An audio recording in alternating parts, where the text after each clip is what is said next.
Welcome to the podcast.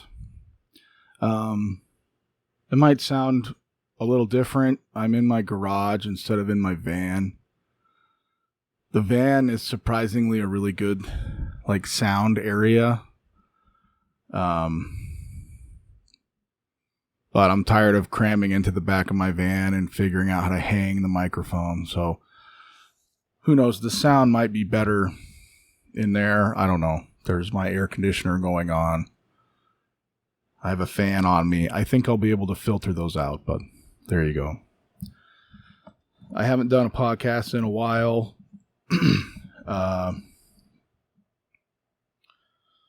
I should have. I don't know. I've just been busy.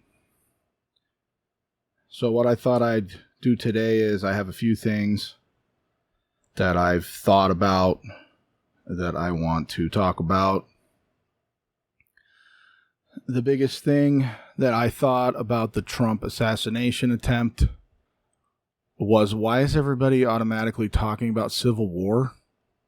Like, you heard all these conservatives, we were an inch away from civil war. Why would we have started a civil war if our guy got shot? What? Who would you attack? Who would you, let's say they proved the Democrats did it. Okay, what? Okay, I'm just baffled by this civil war thing. Do they mean riots? Do they mean the militias rise up somehow? Assassinate the president? What? That's stupid. The only thing that could result from civil war is the end of our country. Right? You're not going to have Reconstruction, I don't think. And if you did, you would have it. I mean, think about the original Civil War. Hopefully the only Civil War. The South lost everything. They lost a generation of young men. The South was destroyed.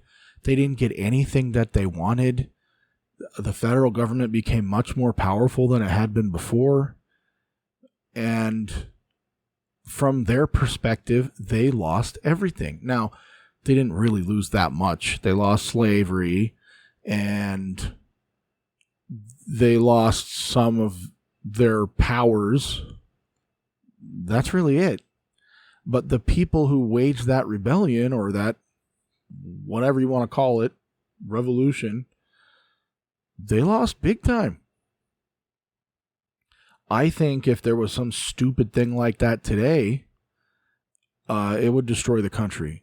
Because I don't think, let's say that you have a bunch of conservative states, I don't know what, I don't even know how this would play out, right? Because everybody's scattered across the country. There is no North versus South. It wouldn't work like that. Yeah, you'd probably have the Southeast and Texas, okay. And maybe you'd have, people are scattered all over the place. And so it would just be chaos. And maybe the federal government would, smash the rebels. And then it would just be way more powerful than it is now. It would just be like a spasm. And think about this.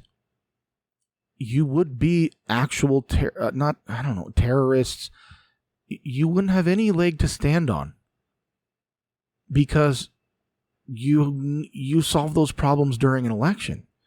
If Trump got shot and killed, the answer isn't violence. The answer is, okay, now we're pissed. Now everyone has sympathy for us.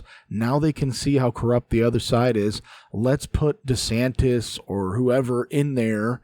And in Trump's, name, we'll win this time. He would become a martyr. This whole thing where I heard some people on a podcast, yeah, I know guys who would have been out in the street.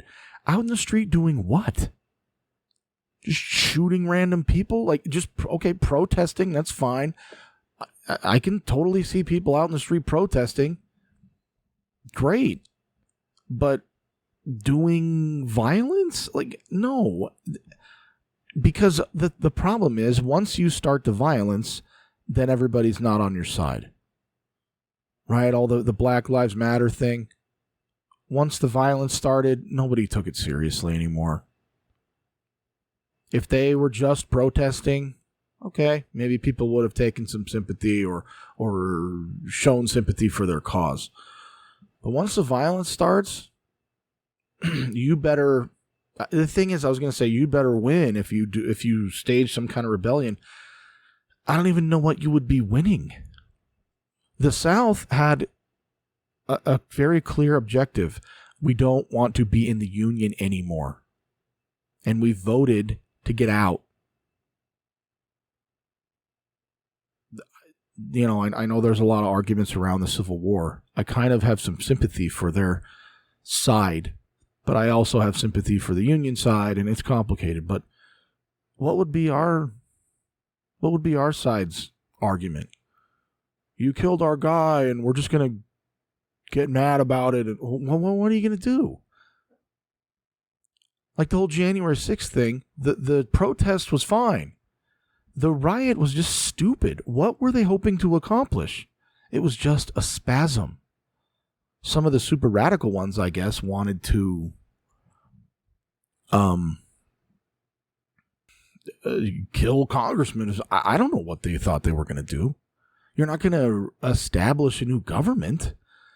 What were they going to do? I don't even know what they thought they were going to do. That's just as stupid as burning down neighborhoods because you're mad. Right? It's just it. Anyway. So people need to stop talking about Civil War. Maybe they just mean that people would get mad and maybe riot. Okay, what does rioting accomplish? I mean, you could say, well, what do elections accomplish? I get that. Okay, but stop talking about it. That's exactly what the other side wants because they're in power and they would react with force. That's why they kept labeling all of us white supremacists, white supremacy, because they want a terrorist group to go after, because if they can label us a terrorist group, they have all the mechanisms in place to get rid of us, to get rid of MAGA and everybody on the Republican side. That you can tell that's what they were doing. Stop playing into their hands with all this stupid talk about Civil War. Pointless, completely pointless. And think about it. Let's say in November or December, whenever they finally count the votes in Pennsylvania, that Trump actually loses. Let's say he really loses. They didn't, let's say they didn't cheat enough to lose. You know what I mean? He actually lost. But everybody thinks he actually won, and they start some kind of revolt. Then you're going against the Constitution. Then you're just destroying the country for nothing. Let's say you're right. Let's say they steal it from him. Then is the solution to do violence? I don't see how. Because what good is that going to do you? You'll do some violence. They're still in power until January. They will put it down as they should. And then they arrest everybody who agrees with Trump or put us in camps. Hillary has openly talked about this. Other more low-level Democrats talked about it too, putting MAGA people in camps. Complete insanity. Well, I think Hillary just talked about re-educating us, but that's just unbelievable that she even said those words. But and if you do that, what position do you put the military in? Let's say half the military thinks Trump won. Does the military decide the election? What are they supposed to do? They have to listen to the president. So you put them in this impossible situation to listen to the president or rebel against the president or become traitors. That is such a crossing the Rubicon type of thing to do. We can't do that. Now, are there scenarios where you fight Yeah, if they try to come take all of our guns, yeah, you fight. I don't know. I don't know how you don't, how that's not a red line. Now, I know there's a lot of people who will just roll over and do it, but that's a red line. And they need to know that Americans are not going to put up with Kamala, however, Kamala, I don't care. Get a normal name. If you want us to say it, get a name like John. I know she's a woman, but a plain name, there's no way you can say wrong. If you have a weird name that people can say in weird ways, or you have a normal name, but you want someone to say it in a weird way, you can't get mad when they say it the normal way. I'm sorry. I'm so sick of that. Like Andrew Schultz, he was on Charlemagne the God's podcast, and he said Kamala, and he corrected him like, "Excuse me, Vice President Kamala," or whatever. Like we're a racist if we say it wrong, and we're not taking them seriously. I'm so tired of this. Everyone's so sick of it, dude. Everyone's so sick of it. It's like, just shut up. You're not oppressed, Charlemagne. I'm sorry. So dumb. And it's especially, you're not oppressed and we're not racist if we say her stupid name wrong. Yeah, think about how much the country changed because of the Civil War. Governmentally, I mean. Before the Civil War, the federal government couldn't tell states what to do inside their states. At all.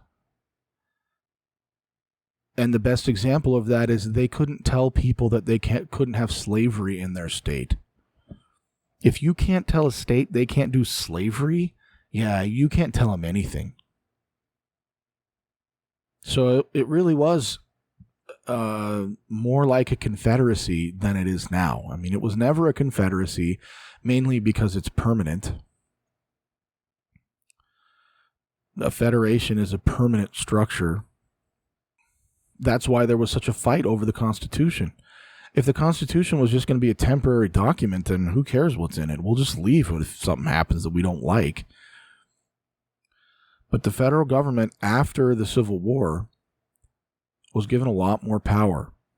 And over time, the Supreme Court and the executive branch and Congress have exerted a lot more power over the states than they did before the Civil War.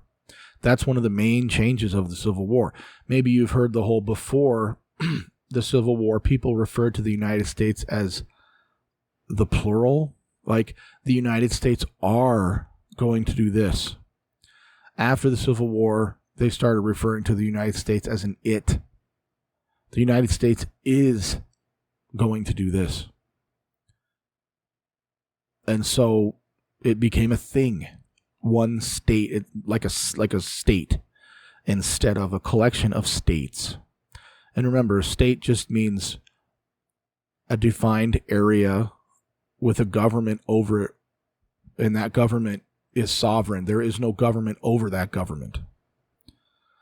So our states in the United States are not states in the true sense of the word state, because they gave up some of their power when they formed the Union. But they are still states in a lot of ways. They became less sovereign after the Civil War, but mainly in civil rights. But the federal government tries to wrap a lot or include a lot of things in civil rights. And there's not a whole lot of things left that the federal government doesn't have its hands in. Like the idea that when a city I think this is federal law, that when a city becomes a certain size, it must have public transportation. Now, that's crazy. How does that deal with civil rights? Well, they can figure out whatever they want. Think about when Obama said, yeah, all schools across the entire country are now going to allow kids to use whatever bathroom they feel comfortable using. What on earth gave him the power to do that? Well, the 14th Amendment, as far as he thinks. Because the 14th Amendment says that all states will honor the civil rights of people and citizens of the United States. And he said, well, we determine that you're violating their civil rights if you don't let them use whatever bathroom they feel comfortable using. And we can do that because of the 14th Amendment. And so that's a huge power that we gave them when we wrote the 14th Amendment into the Constitution. So the point of me bringing this up is, if somebody pulls some stupid stunt because Trump gets assassinated, it will just completely backfire. Just like January 6th did. Think if they had 24 hours of sending out to the American people all the evidence we have of cheating. That would have been a big deal, and it would have all been in the congressional record, because state after state was going to object and say, here's why we're objecting. And then it would have gotten voted down, and Biden would have become the president anyway. But instead, what we had was a riot, and it completely discredited the whole questioning the election movement. Before January 6th, they had 2 Stop the Steal rallies, really big rallies of people in D.C., and I don't know if they went to the Capitol for those rallies, but I saw videos of them. Big rallies saying, hey, the election was stolen, blah, blah, blah. This was the 3rd Stop the Steal rally. There was no violence in those other rallies. And so for Trump to get up and speak at this Stop the Steal rally was not that big of a deal. It really was just a rally. I mean, we just shouldn't even talk about that whole stupid Civil War idea. It's dangerous. We should say we won't be pushed too far. We're not going to be disarmed. We are not going to be silenced. We're not going to, and this is one of my red lines, we're not going to allow our daughters to be drafted into the military. I'm sorry. I will not live in a country where they're going to send our daughters off to war against their will. That's not their job. You can call me a chauvinist or whatever stupid made-up word you want. We don't raise daughters to fight our wars. I'm sorry. If your daughter wants to go fight our wars, great. Good for her. I have my problems with that in how it will actually work in the military. But as far as like, no, absolutely not. I don't care that much. I do care more than almost anything else about you through, quote, law, saying that you get to commandeer our daughters and send them off to war. It's bad enough that you get to take our sons and draft them and send them off to wherever you think you need them to fight. That's one thing. And there's some legitimacy to that. The other thing, no, and this is the problem, is they've tried to make it like there's no difference between men and women. There is, and you won't take our daughters. We won't allow it. We won't put up with it. Think about this. If they canceled, now, and people might say, well, stealing an election is the same thing as canceling an election. Okay, maybe you're right. I see your point. I completely agree. I think they stole the last election. I think there's a lot of evidence. I don't know why someone hasn't made a good documentary about it. That one from Dinesh is just, it's just okay. I haven't even seen it, but I know pretty much what's in it. There's so much stuff out there. So many shenanigans and loopholes and things where you could obviously cheat. And so I don't know. how we prove that they did it. But let's say they just cancel an election. Yeah, that's time to revolt. You're a usurper at that point. Like the guy in Ukraine, they could run an election. They could have an election. That's completely outrageous. You are not a democracy if you don't have elections. I'm sorry. Now, I don't know how much more they could abridge our freedoms than they did during COVID, at least in some places.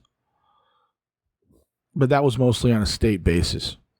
If the federal government seriously abridges our freedoms, there could be a point where it's time to fight. Now, I don't know what that looks like, and I don't know how that would work out. It might just be a completely stupid idea.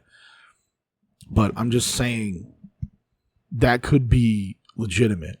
I could see people legitimately revolting in those kinds of situations. But it's such a long shot. You know, when people do make fun of the Second Amendment, like, oh, come on, they have nuclear weapons, blah, blah. They're not completely right, but they have a point that, yeah, you're not. I mean,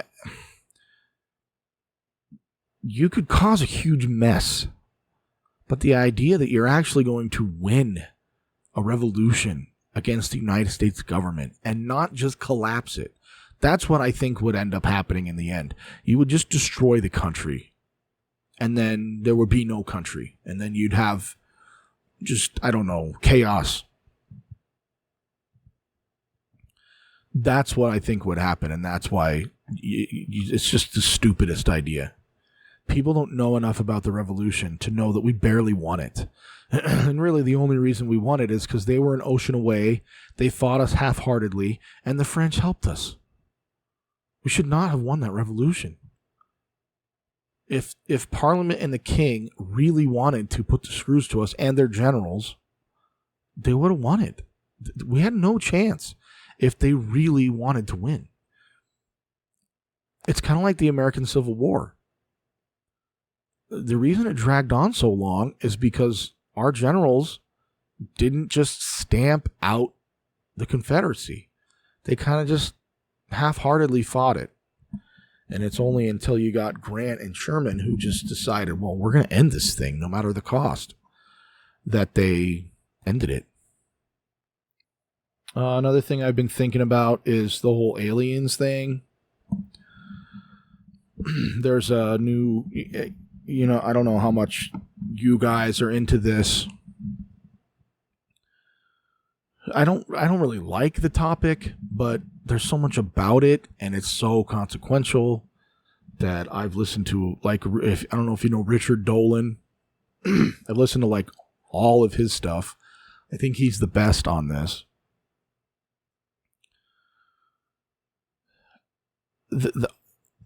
I think the biggest controversial issue about it is that people think, well, if there's other beings out there, then that means there's no God, and it throws off their whole worldview. There's a guy on YouTube I saw, and I need to go find more of his stuff. He's the head of, like, MUFON in South Korea. I just saw a little clip. And he said there are a lot of accounts of people being abducted, and then they call out to Jesus, and the abduction thing stops. And he said there's a lot of them. And he asked the other people, why aren't you reporting this? And they were kind of like they didn't want to get made fun of. And I thought, if that's true, and I've heard Richard Dolan talk about it like a couple times, he's kind of embarrassed of it too, it seems like. If Jesus isn't real, and he's like Zeus, and you call, or, you know, I guess you could say, well, it's just beings calling out to their creator in whatever name they put on it. Okay, but then that means there's a creator or organizer or something. But then that means there's a spiritual element to it, and maybe it brings in the devil and whatever, right? So, I don't know. It's a weird phenomenon. The whole thing is really weird. I know, what's his name? Elizondo's coming out with a book. I don't know. One of the main things I think about it is it's a real phenomenon. Something's going on, and it is being hidden from us. And the question is, why? Why are they hiding it? And there's lots of explanations. But what I think about it is, if it makes it feel, to me at least, that it's as likely that God is real as that he's not. This whole thing doesn't prove that he's not real. I guess that's my point. Is people will say, well, that, like, I guess there's this there was this Catholic guy who wrote a book about aliens, and he was on the Pints with Aquinas website or podcast, and he said there was some bigwig in the government, and he found out that the reptilian aliens created the human race, and so he stopped being Catholic and all this. And the host said, well, if that was true, that would disprove Catholicism, right? And the guy was like, yeah, I guess. And I thought, oh, yeah, if you disproved that there was a God somehow, then I guess. But how do you prove that? And how do we know all this? And they're discounting that these beings can lie to us. If they're evil, they can lie. And it's just as likely that, I mean, if you believe in God, you believe this whole thing is a setup anyway. You believe that it's artificially created, or maybe not artificially created, but designed or rigged to test us. Like the Matrix kind of thing. I don't mean like it's automatically exploitative of us, but it's like a setup. It's like a test is an arbitrary, not arbitrary, but a synthetic thing that's orchestrated. So, I don't know, the more people get into this aliens thing, the more you learn about it, the more it feels like things are orchestrated. People are orchestrating things behind the scenes. Think about the book of Revelation, right? John wrote that 2,000 years ago. And a lot of it could happen right now. Now you could say, well, a lot of the Muslim scriptures are coming true too. And I don't know all about their end times, whatever. And that's because they're moving it towards that way because they want it to come true. Okay. And you could say, well, Christians wanted the state of Israel because it will fulfill Bible prophecy. Okay, that's true. There's some of that.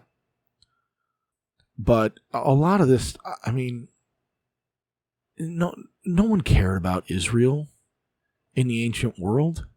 It's like Uruguay or something. Not that people in Uruguay don't matter. But I'm saying if you wrote a book today, let's say some prophet was from Uruguay, and he was like, yeah, in the future, the whole world is going to come against Uruguay. What? No, they're not. Who cares about Uruguay?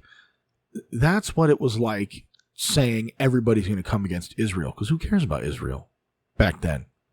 Who cares? It didn't matter at all. It's a tiny little area that the Romans ran, or it was in their empire. So the idea that John made these predictions that long ago is significant. That's a big deal that he's predicting world events 2,000 years in the future, and they're playing out right now. And things that look really similar. I don't know. I guess I'm saying don't be so... I think... Well, this is the other thing I thought about this.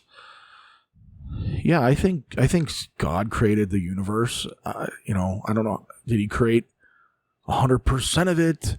Did he create just this galaxy? I don't know everything, right? The galaxies, or the universe is so huge.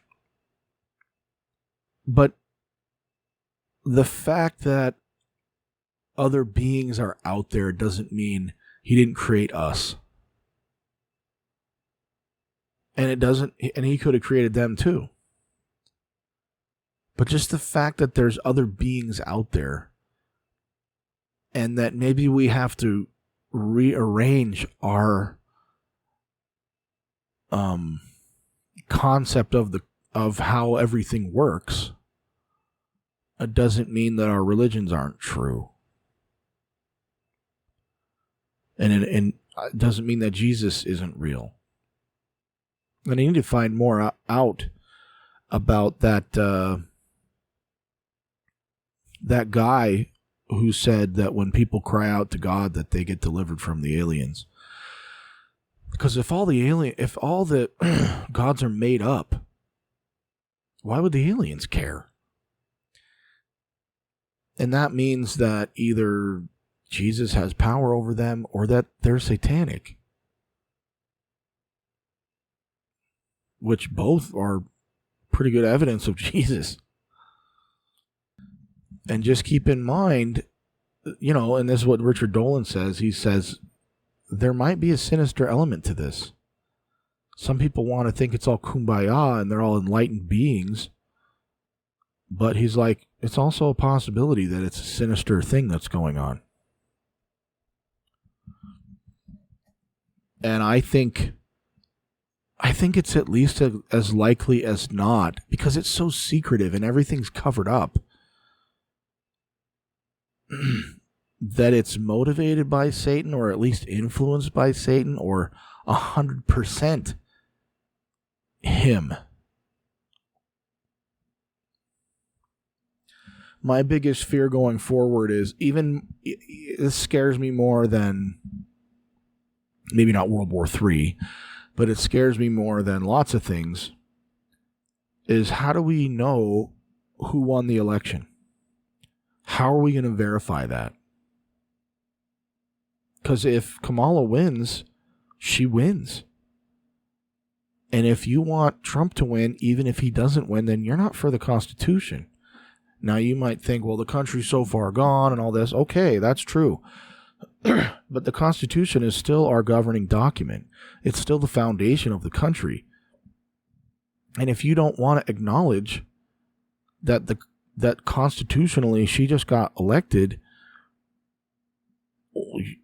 and you want to rebel against it somehow, then you're violating you're going against the Constitution. Because then we have no way of fixing things. And that's the kind of thing where a rebellion would just ruin everything. So that's my fear is, last time, it became obvious to a lot of us that they cheated. Maybe we're wrong. I don't know. My thing all along has been, I don't know who won for sure, and that's the problem. That right there is the problem. The American people need to have confidence in their elections. And you can't just dismiss everybody who questions the election because they're not just crazy. And yes, the Democrats have a huge incentive to dismiss all of us. Of course they do. We shouldn't trust them. Nobody should trust them. Well, we won, so the election was legitimate. Well, prove to us that it was legitimate. You can't. Oh, well, shut up. That's really all they've said to us. And they'll trot out that stupid thing about the courts.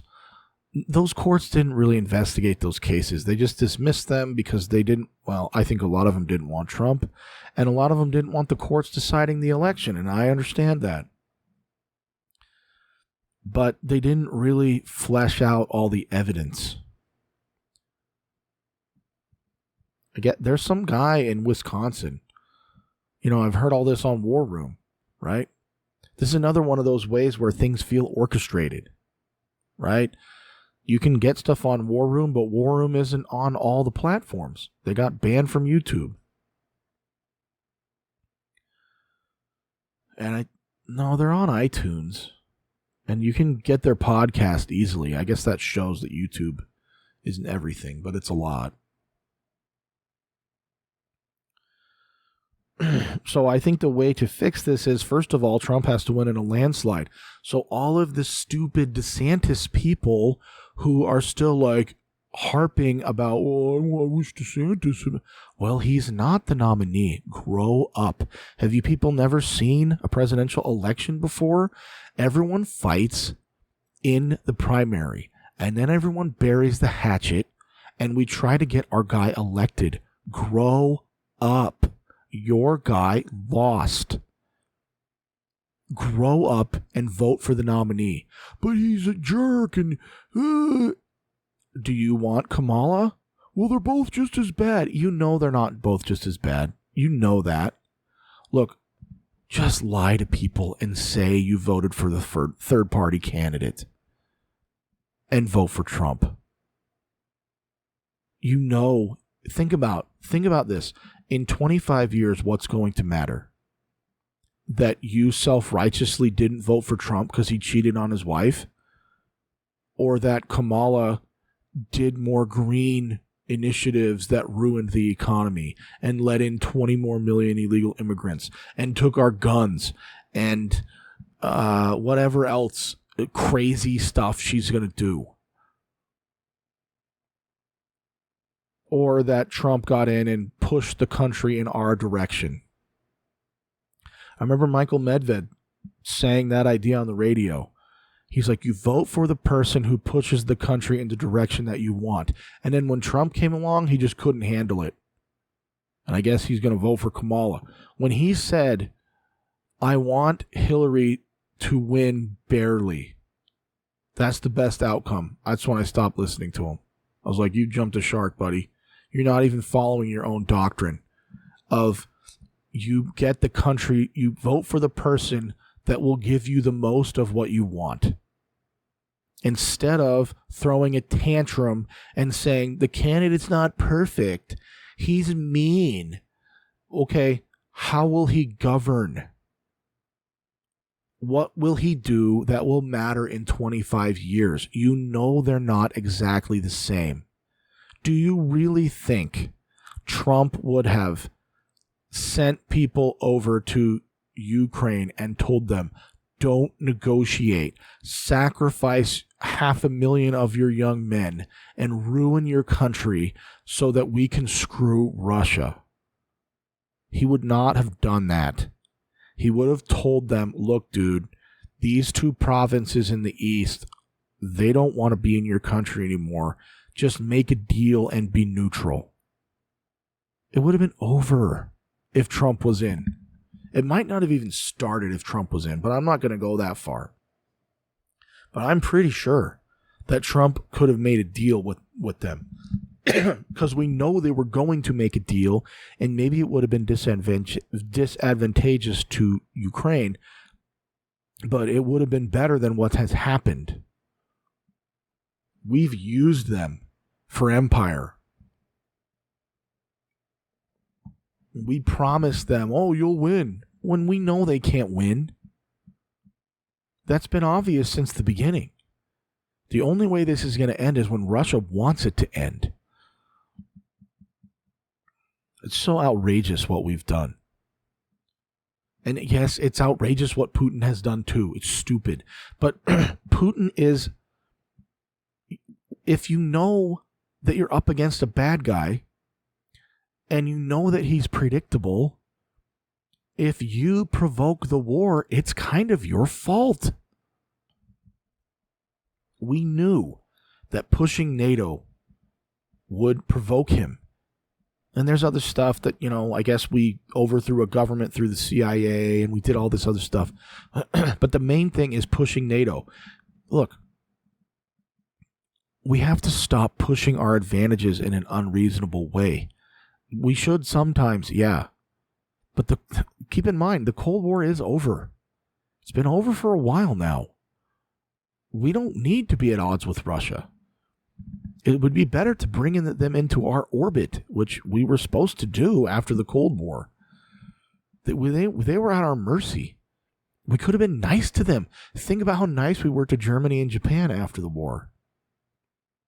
We weren't nice to Russia after the Cold War. We screwed them.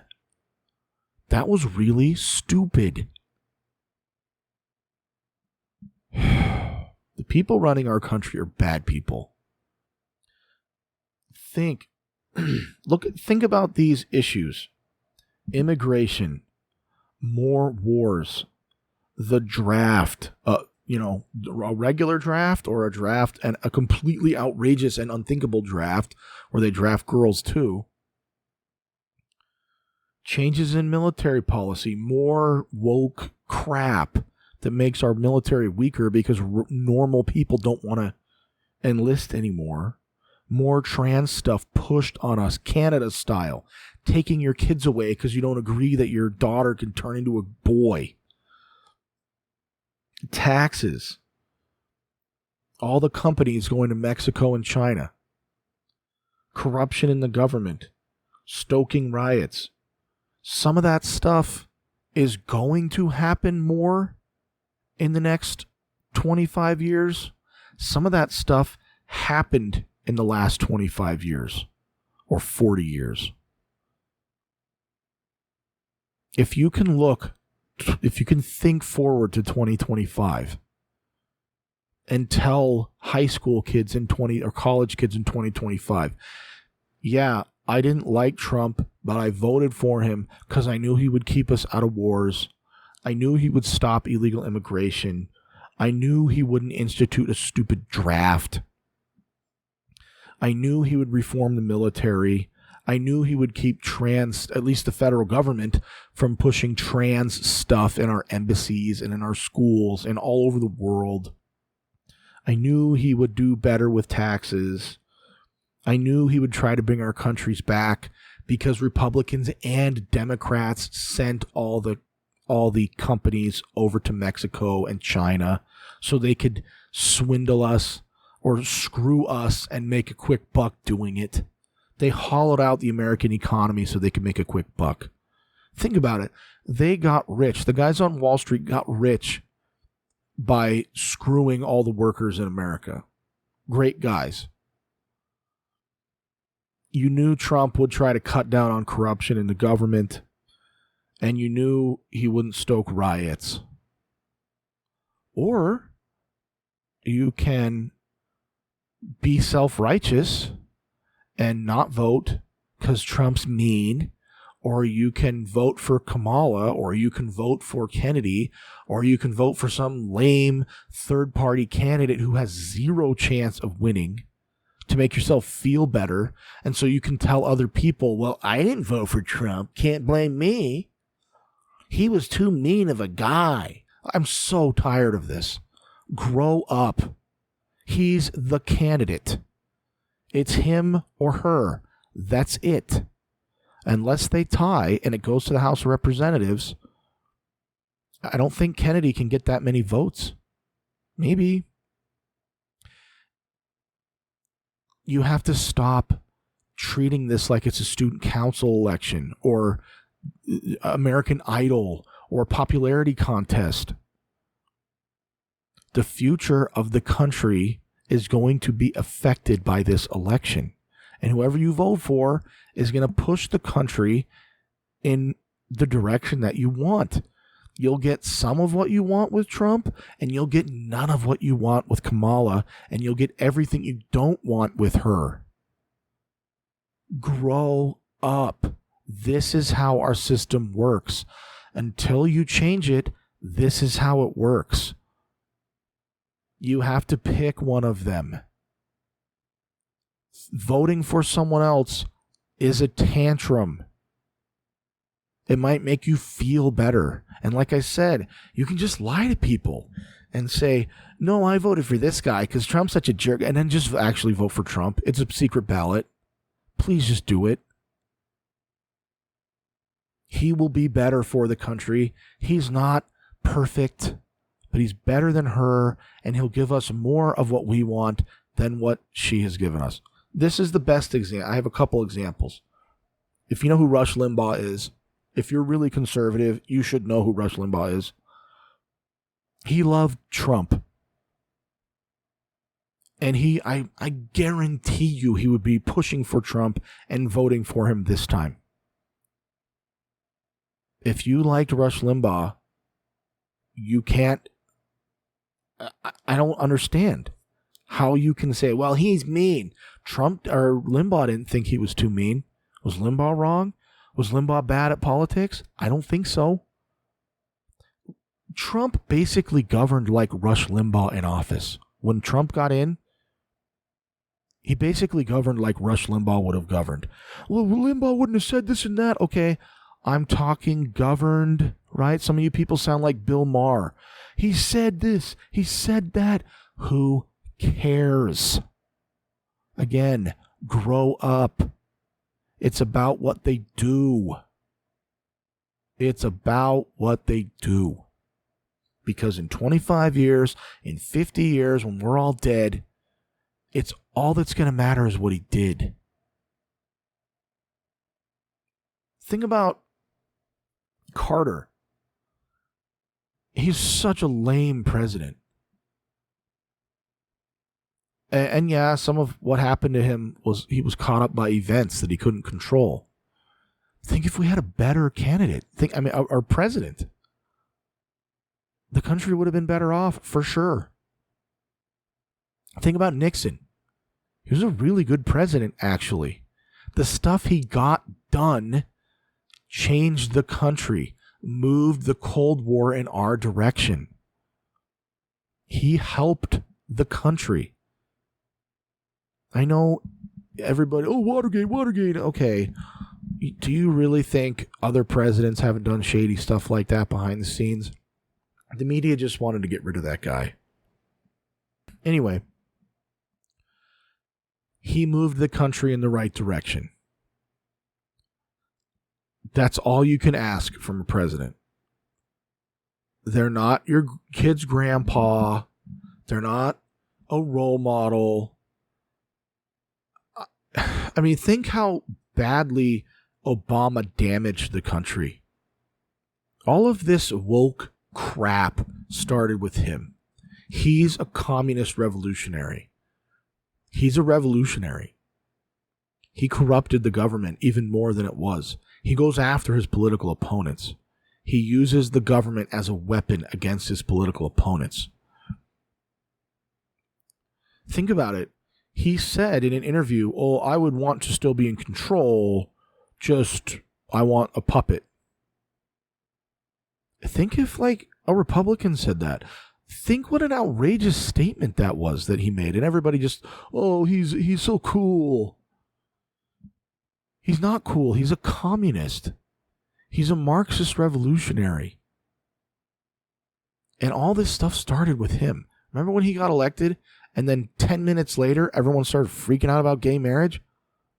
Where the heck did that come from? Nobody was talking about gay marriage.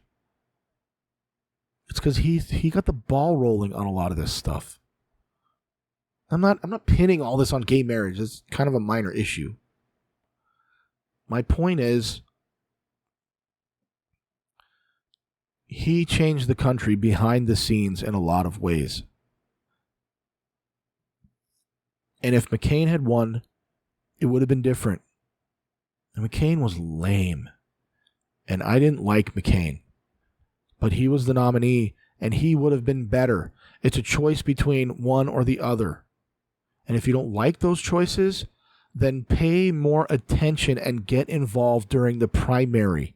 The primary, everyone screaming about third parties, that's where you get to have your voice heard. but everybody's not paying attention. And they don't pay attention to the primaries, and they act like they don't have any control over any of it, and they don't even vote in the primaries. And then they're like, really? This is who we have to choose from again? Well, did you get involved? Well, no, I didn't even know what was going on. What's a primary? That's the problem. So then when the election comes around, you're all up in arms, and you act like you know all this stuff, and you're like, but this guy, well, get involved in the primary. And understand also, when the primary is over, you vote for the next best guy. Look, whoever you wanted in the primary, I guarantee you he's not perfect. I could find something that you don't like about him. Does that mean you don't vote for him because he's not perfect? Well, he's my guy. Well, that's what we're saying about Trump. He's not perfect, but he's who you have. Why don't you go find the perfect candidate? I know some people who would be excellent presidents. They're perfect people. They're pure as the driven snow. They would never make a mistake, but they're not running for office. And they're not rich, so they can't win. So they're not in the running. You vote for who's in the running, not for who you wish was in the running. In some make-believe world, I'm so tired of this, and I'm afraid it's going to make us lose. Because there's so many DeSantis cult members. At this point, it's a cult. I'm sorry. When you can't see politically that the primary has been over for a while. He's the nominee. Get over it. DeSantis will probably be the nominee next time, and DeSantis is awesome.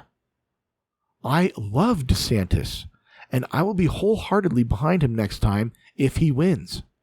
But if he loses, I will be behind whoever won. Because I know that we need to move the country in our direction. Why don't you put yourself on the ballot? Or why don't you write yourself in?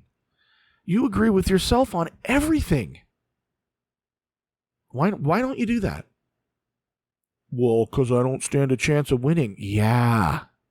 Why don't you stand a chance of winning? Because I won't get enough votes. Yeah. That's just like voting for the third party guy. He can't win either. Come on. Now, you might want to change the Constitution so that, now I don't know how you would have three parties unless you get rid of the presidency, because somebody has to win the presidency. And in order to win the presidency, you have to win a majority. Now, we could change that, I guess, and make it so you just have to get the most votes. But then potentially you could have somebody who won 25% of the vote win. Is that what you want? That's how Hitler got in. I'm not saying that, that would automatically happen. But there's no perfect system.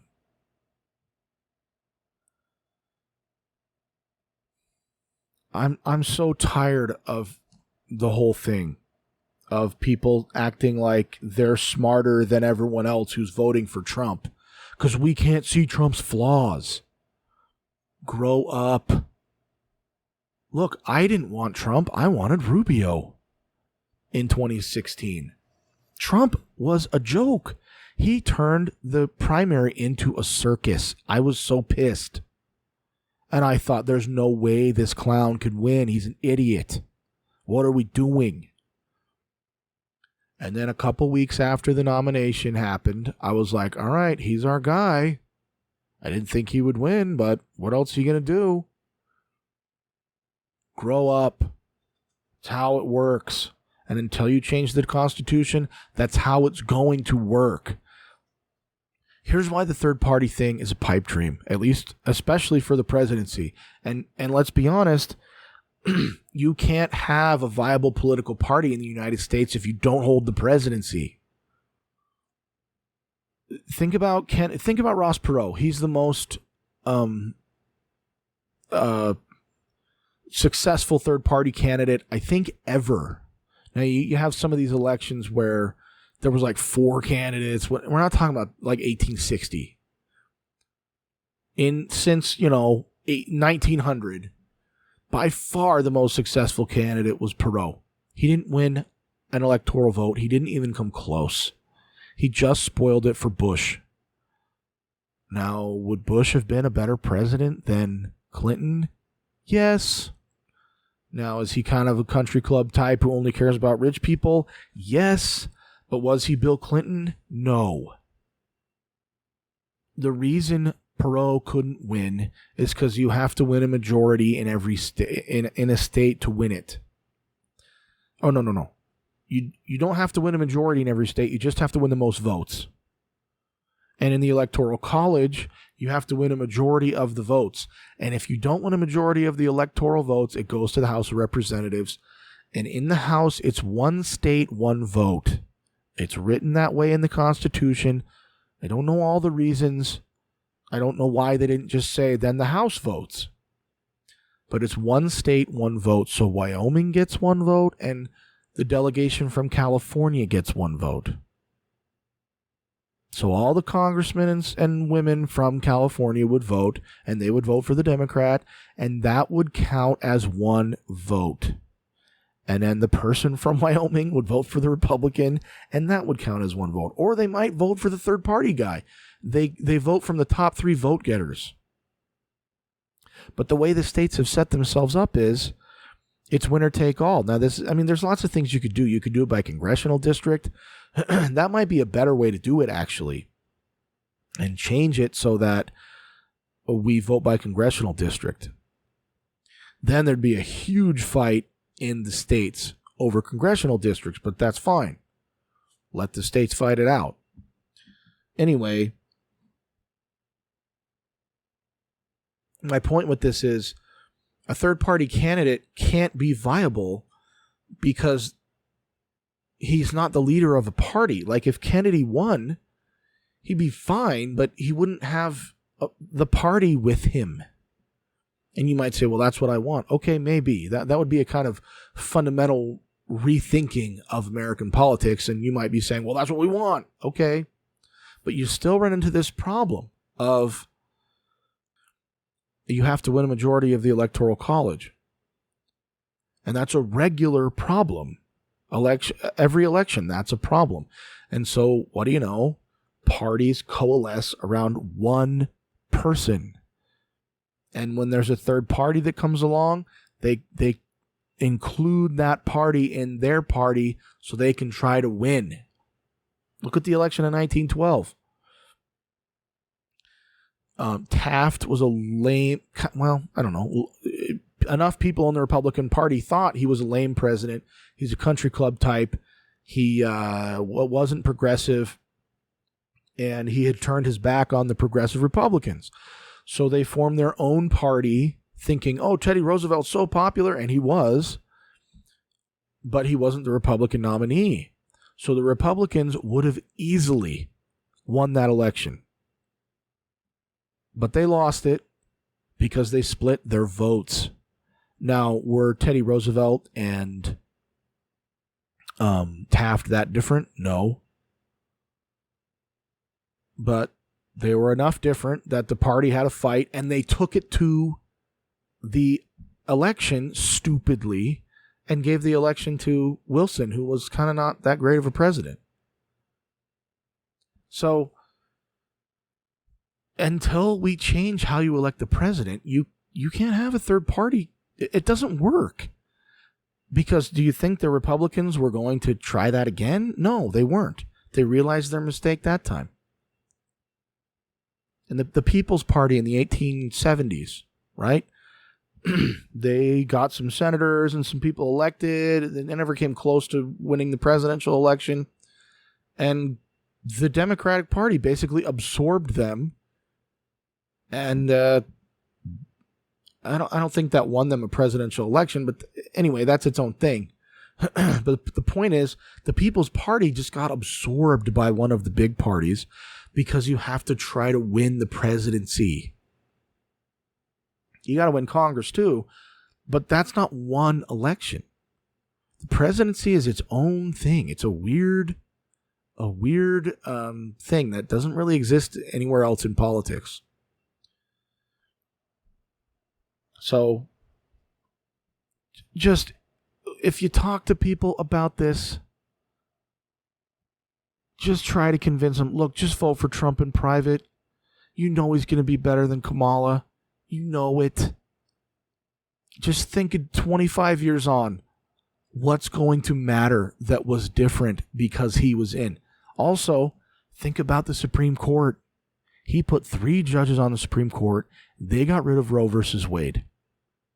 Would that have ever happened if he wasn't in power? No. Now you might say, well, Ted Cruz would have done, okay, you're right. But what if when he got the nomination in 2016, you didn't vote for him and Hillary was in? Who knows what that Supreme Court would have done? There's all kinds of things like that in the federal government that the presidents do that matter a lot. So just hold your nose, as they say, and stink and vote for Trump. Come on. DeSantis told you to. Nikki Haley told you to. They get it. They understand politics. Stop throwing a tantrum. He won the nomination. Get behind him and vote. Thank you for listening.